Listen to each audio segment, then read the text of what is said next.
என்பவன் யார், அவன் எங்கே இருக்கிறான் என்பதை ஆழமாக நாங்கள் தேடி சரியான நம்பிக்கை கோட்பாட்டினுள் வர வேண்டும். இன்னும் எங்களில் பலர் சொல்லக்கூடியவர்கள் இருக்கிறோம், அல்லாஹ் இருக்கிறான் ஆனால் எங்கே என்று தெரியாது.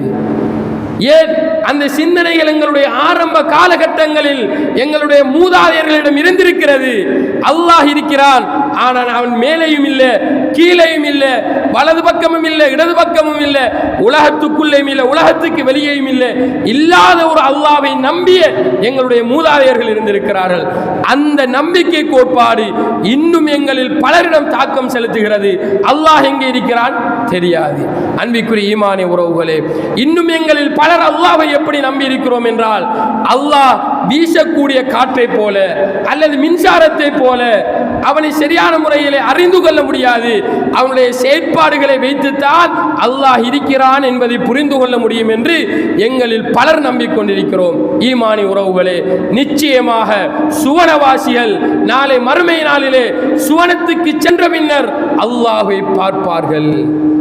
அல்லாஹ்வை பார்க்கின்ற விடயத்திலே எத்தனையோ முஸ்லிம்கள் வழிகட்டு போனார்கள். அல்லாஹ்வை பார்க்க முடியாது, அவனுக்கு உருவம் கிடையாது, ஒரு பொழுதுமே அல்லாஹ்வை பார்க்கவே முடியாது என இந்த நம்பிக்கை கொள்கையை வெளிப்படுத்தி இஸ்லாமிய வட்டத்தினுள் இருந்து வெளியேறிய எத்தனையோ முஸ்லிம்கள் இருக்கிறார்கள்.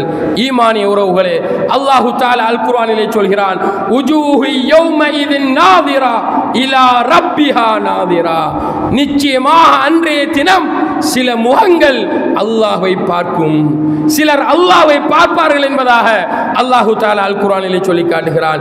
இன்னொரு இடத்திலே அல்லாஹ்வின் தூதர் ஸல்லல்லாஹு அலைஹி வஸல்லம் அவர்கள் சொல்லுகின்ற பொழுது ஒரு அல் குர்ஆனிய வசனத்துக்கு விளக்கமாக, லில்லதீன அஹ்ஸனுல் ஹுஸ்னா வ ஜியாதா, இந்த உலகத்திலே வாழுகின்ற பொழுது யாரெல்லாம் நல்ல காரியங்களில் ஈடுபட்டார்களோ அவர்களுக்கு அல்லாஹு தஆலா சுவர்க்கத்தை கொடுப்பான். அதே நேரத்தில் மேலதிகமான ஒரு தகவலையும் ஒரு செய்தியையும் அல்லாஹு தஆலா கொடுப்பான். இந்த மேலதிகமான செய்தி என்றால், ஜியாதா என்றால் என்ன என்பதை அல்லாஹ்வின் தூதர் ஸல்லல்லாஹு அலைஹி வஸல்லம் அவர்கள் சஹாபாக்களுக்கு விளங்கப்படுத்துகின்ற பொழுது, அல்லாஹு தஆலா சுவர்க்கவாசிகளை சுவனத்துக்கு அனுப்பிய பின்னர் அந்த சுவனவாசிகளை பார்த்து அல்லாஹ் கேட்பானாம், இன்னும் ஏதாவது நான் உங்களுக்கு எக்ஸ்ட்ராவா தர வேண்டும் என நீங்கள் ஆசைப்படுகிறீர்களா, மேலதிகமாக எதையாவது நான் உங்களுக்கு தர வேண்டும் என விரும்புகிறீர்களா? அப்போ அந்த சுவர்க்கவாசிகள் சொல்வார்கள், ரப்பே, எதற்காகவே இந்த உலகத்திலே நாங்கள் உன்னை கட்டுப்பட்டு வாழ்ந்தோமோ, உனக்காக சுஜூது செய்தோமோ, இந்த இஸ்லாமிய மார்க்கத்தில் சரியான முறையில் நிலைத்திருந்தோமோ, எந்த நோக்கமோ அந்த நோக்கத்தை நீ நிறைவேற்றி விட்டாய், எங்களுக்கு சுவனத்தை தந்து விட்டாய், எங்களுடைய முகங்களை வெண்மைப்படுத்தி விட்டாய் என்பதாக அந்த சுவனவாசிகள் சொல்லுகின்ற பொழுது அல்லாஹு தஆலா சொல்வானாம், மேலதிகமாக நான் உங்களுக்கு ஒரு அம்சத்தை தரப்போகிறேன் என்று சொல்லிவிட்டு அல்லாஹ்வினுடைய திரையை நீக்குவான். அந்த நேரத்திலே சுவனவாசிகள் அல்லாஹ்வை பார்ப்பார்கள் என்பதாக அல்லாஹ்வின் தூதர் சொல்லிவிட்டு, லில்லதீன அஹ்ஸனுல் ஹுஸ்னா வ ஜியாதா என்கின்ற வசனத்தை ஓதிய செய்தியை நாம் சஹீஹ் முஸ்லிமிலே பார்க்கிறோம். அன்பிற்குரிய ஈமானிய உறவுகளே, அதே போல சஹீஹ் புகாரியிலே பதிவு செய்யப்படக்கூடிய செய்தி, அல்லாஹ்வின் தூதர் சொல்கிறார்கள், நாளை மறுமை நாளிலே சுவர்க்கவாசிகள் இந்த உலகத்திலே பௌர்ணமி தினத்தன்று எப்படி சந்திரனை முழு நிலவையும் ஒரு மனிதன் பார்ப்பானோ அது போன்று படைத்த ரப்பை முஃமின்கள் பார்ப்பார்கள் என்பதாக அல்லாஹ்வின் தூதர் ஸல்லல்லாஹு அலைஹி வஸல்லம் சொன்ன செய்தியை பார்க்கிறோம். அன்பிற்குரிய ஈமானிய உறவுகளே, எனவே அல்லாஹ் குறித்து நாங்கள் தேடி கற்க வேண்டும். இது எங்களுடைய தலையாய கடமை.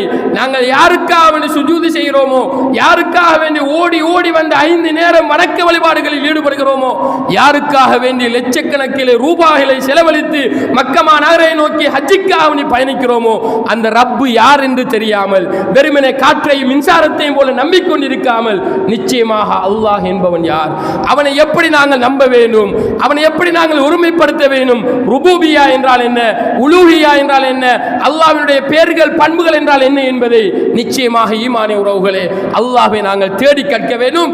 இது இஸ்லாமிய மார்க்கத்தில் தலையாய கடமைகளில் ஒன்று, அகீதா என்று சொல்லப்படக்கூடிய பகுதி. ஈமானிய உறவுகளே, அதே போன்றுதான் இஸ்லாம் என்கின்ற இந்த வாழ்க்கை நெறியினுள் இபாதத்துகள் இருக்கின்றன, வணக்க வழிபாடுகள். சில வணக்க வழிபாடுகளை விரும்பி செய்வார்கள். அந்த விருப்பமான வணக்க வழிபாடுகளில் இருக்கக்கூடிய ஆர்வங்கள் ஏனைய வணக்க வழிபாடுகள் இருக்க மாட்டாது. ரமலான் காலம் வந்துவிட்டால் எல்லோரும் நோன்பு நோக்கிறோம், ஆனால் தொழுவதில் ஆர்வம் கிடையாது. நோன்பு நோக்கிறார்கள், ஆனால் அல்லாஹ்வை 5 நேரம் வந்து தொழுகின்ற விடயத்தில் பொறுப்போக்குள்ளவர்களாக இருக்கிறார்கள். வருடத்தில் ஒரு மாதம் முழுமையாக நோன்பு நோக்க வேண்டும், அதை சரியான முறையில் நிறைவேற்றுகிறோம். ஒரு நாளைக்கு 5 நேரம் கட்டாயம் அல்லாஹ்வை தொழுதே ஆக வேண்டும், அதிலே பொறுப்போக்குள்ளவர்களாக இருக்கிறோம். இதைத்தான் அல்லாஹ் சொல்கிறான், ஈமான் கொண்ட மக்களே, உதுகுலு ஃபிஸ்ஸில்மி காஃபா, நீங்கள் இந்த இஸ்லாமிய மார்க்கத்திலே முழுமையாக நுழைந்து விடுங்கள்.